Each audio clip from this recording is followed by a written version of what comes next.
हाय दोस्तों। वैसे तो ज़्यादातर लव स्टोरीज की शुरुआत होती है कॉलेज स्कूल से, जैसा आप सभी जानते हैं, और कहीं से भी होती है तो बताइएगा। शायद जॉब लाइफ में भी कुछ 10-5% लव स्टोरीज हो जाती हैं, पर मोस्टली 90% स्टोरीज शुरू होती हैं कॉलेज या फिर स्कूलों से।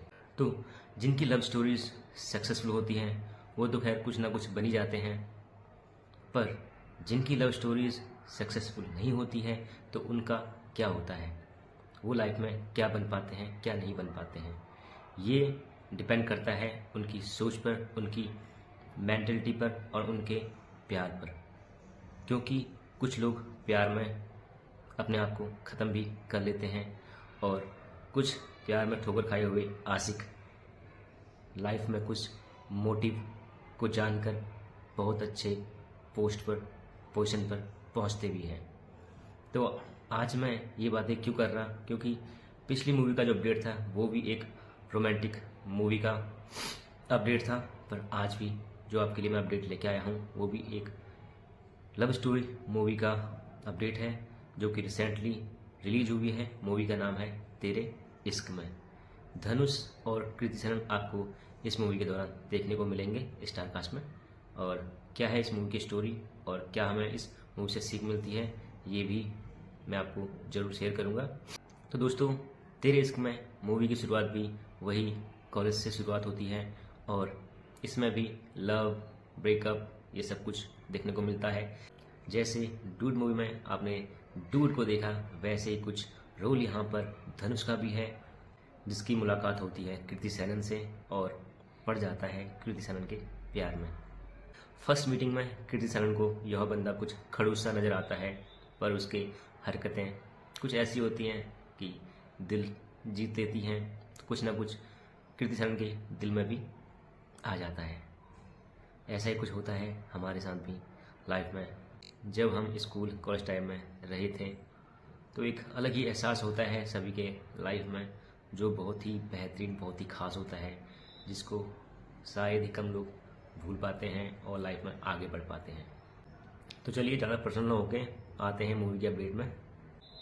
तो अब दोनों यानी कि धनुष और कृति सेनन एक दूसरे से प्यार में आ जाते हैं, और प्यार धीरे धीरे परवान चढ़ने लगता है। वही मस्तियाँ, घूमना फिरना सब कुछ होता है, जो लाइफ के बहुत ही ज़्यादा ब्यूटीफुल मोमेंट्स होते हैं, जो हमें हमेशा याद रहते हैं और उस बेहतरीन पल को संजो के रखते हैं। धनुष की भूमिका यहाँ पर कुछ बहुत बड़े खानदान से नहीं होती है, वो एक छोटे परिवार से ताल्लुकात रखता है, और वही अपोजिट में लड़की यानी कि कृति सेनन एक बहुत ही बड़े खानदान से होती है, जहाँ पर ये सब कुछ में डिफरेंस होता ही होता है, जो अगर बात करें तो आज के टाइम पर सब जगह देखने को भी मिलता है। और काफ़ी सारे कांड, ऐसे इवेंट्स इसी कारण हो जाते हैं क्योंकि लव स्टोरी में या तो कोई छोटे परिवार का है या फिर कोई उसमें बड़े परिवार का है। कृति सेनन जो कि एक बहुत ही ऊंचे खानदान से है, उसे अपने घर के बारे में पता होता है कि धनुष जैसे लड़के को वो एक्सेप्ट नहीं करेंगे, तब भी वो हिंट देने की कोशिश करती है, पर धनुष समझ नहीं पाता। और आखिरकार कृति सेनन के पिता, जो एक बहुत ही बड़े अफसर हैं, वो धनुष को अपने घर बुलाते हैं और धनुष को उसकी औकात कह लीजिए या फिर उसके पोजीशन को दिखाते हैं कि वो कहाँ पर स्टैंड करता है और हम कहाँ स्टैंड करते हैं। तब कृति सेनन के पिता एक चैलेंज देते हैं धनुष को कि अगर वो भी इस पोजीशन तक पहुंच पाता है तो हम आगे बात करेंगे, और धनुष इस चीज़ को बहुत ही ज़्यादा सीरियसली ले लेता है और चैलेंज को एक्सेप्ट कर लेता है। धनुष अब कृति सेनन को तभी मिलने, कॉल करने की बात कहता है जब वह सच में उस पोजीशन पर पहुंच जाएगा। और आखिरकार 3-4 साल पढ़ाई कर, उसमें फेल होकर, फिर से पढ़ाई कर, यूपीएससी की परीक्षा को पास कर, आखिरकार उसका सपना पूरा हो जाता है। और जब धनुष वापस आता है और देखता है कि कृति सेनन किसी और की बाहों में झूल रही है, यानी कि किसी और के प्यार में पड़कर लाइफ में आगे बढ़ चुकी हैं, तब धनुष उस पल से बहुत ज़्यादा हर्ट होता है और कृति सेनन को बोल के जाता है कि अगर उसको ऐसा ही करना था तो पहले बताया होता तो इतना सब कुछ नहीं होता। पर कृति सेनन धनुष को समझाने की काफ़ी कोशिश करती हैं कि वह उस समय कुछ सुनने को राजी नहीं था, इसलिए उसके सामने इस सच को बता नहीं पाई। पर धनुष कृति सेनन को माफ करके कृति को एक बद्दुआ देके जाता है कि उसका भी एक बेटा हो, और तो कृति सेनन को भी पता चले कि आखिर एक बेटे का दर्द क्या होता है। यह कहकर वह अपने पिता के साथ वापस घर की ओर बढ़ता है। पर धनुष के पिता को कृति का बाप बहुत ही बेइज्जत करता है, और वो सब चीज़ें धनुष के पिता के दिमाग में चल रही होती हैं। और जब वो वापस आते हैं तो उनका एक एक्सीडेंट होता है। तब धनुष के पिता धनुष को बताते हैं कि उसके बचपन में एक ख्वाहिश थी कि वो प्लेन उड़ाए और सबसे तेज प्लेन उड़ाए, और उसी के साथ धनुष के पिता ख़त्म हो जाते हैं। पर अब धनुष के मन में यह बात रह जाती है, और वह कहाँ यूपीएससी क्लियर करने के बाद सीधे पहुंच जाता है अपने बचपन के ख्वाब सपने को पूरा करने एयरफोर्स में। और हमेशा की तरह धनुष बहुत ही ज़्यादा एक्साइटेड और उग्र होता है अपने काम में। एयरफोर्स का सबसे अच्छा कैंडिडेट होता है धनुष, पर अपने इस रवैये से और अपने देश की सीमा को दुश्मनों के अटैक से बचाने के लिए वह एयर में सीमा पार भी कर जाता है, जिसके कारण उसे नोटिस मिलता है। और नोटों से युद्ध में तभी जाने की अनुमति दी जाएगी जब उसके नोटिस पर अप्रूवल साइंड हो। और गजब का इत्तेफाक होता है कि उसकी फाइल कहीं और नहीं बल्कि कृति के पास ही पहुंचती है।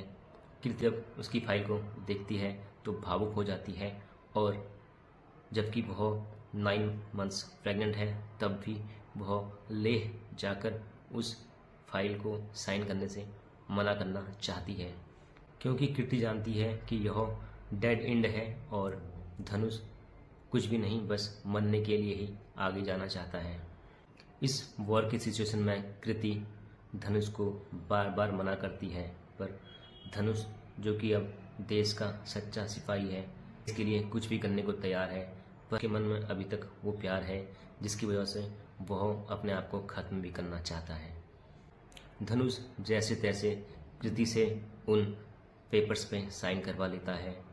धनुष से एक वचन लेती है कृति के बेटे को धनुष ही पाले, और धनुष कृति से वादा करता है कि वह वॉर से निकलकर वापस बिल्कुल उसके बच्चे को देखेगा। तो कुछ इस तरह से मूवी का द एंड होता है। तो दोस्तों, आज के यूथ जितने भी हैं जो लव स्टोरीज में पड़े हुए हैं, हम सभी जानते हैं कि जीवन के इस पड़ाव में ये पल बहुत ही बेहतरीन होते हैं हर एक यूथ के लिए, जब वह बहुत ज़्यादा खास महसूस करता है। पर यूथ को यह भी याद होना चाहिए कि उनके लाइफ का मोटिव बिल्कुल क्लियर हो, क्योंकि हर किसी के लिए परिस्थितियां समान नहीं होती हैं और हर कोई प्यार में कामयाब नहीं होता है। पर इस प्यार को कभी भी नेगेटिव ना लेकर लाइफ में आगे बढ़ें और अपने उद्देश्यों को पूरा करें। और साथ ही साथ दोस्तों, यह भी कहूँगा बेहतरीन पलों को समेटे रखें। यही मेमोरीज हैं, यही हमारी यादें होती हैं, हमें बहुत ही खास फील भी करवाती हैं और मज़ेदार लम्हों से रूबरू भी कराती हैं। तो दोस्तों, लाइफ में आगे बढ़ें एक पॉजिटिव अप्रोच के साथ, ना कि एक नेगेटिव माइंडसेट के साथ। तो बस मेरा यही मैसेज है आप सभी के लिए। अगर वीडियो पसंद आई तो चैनल को जरूर सब्सक्राइब कर लें, और साथ ही साथ वीडियो को लाइक शेयर भी जरूर कर देना। मिलता हूँ एक और लेटेस्ट अपडेट के साथ। Till then tata, bye bye, thanks for watching.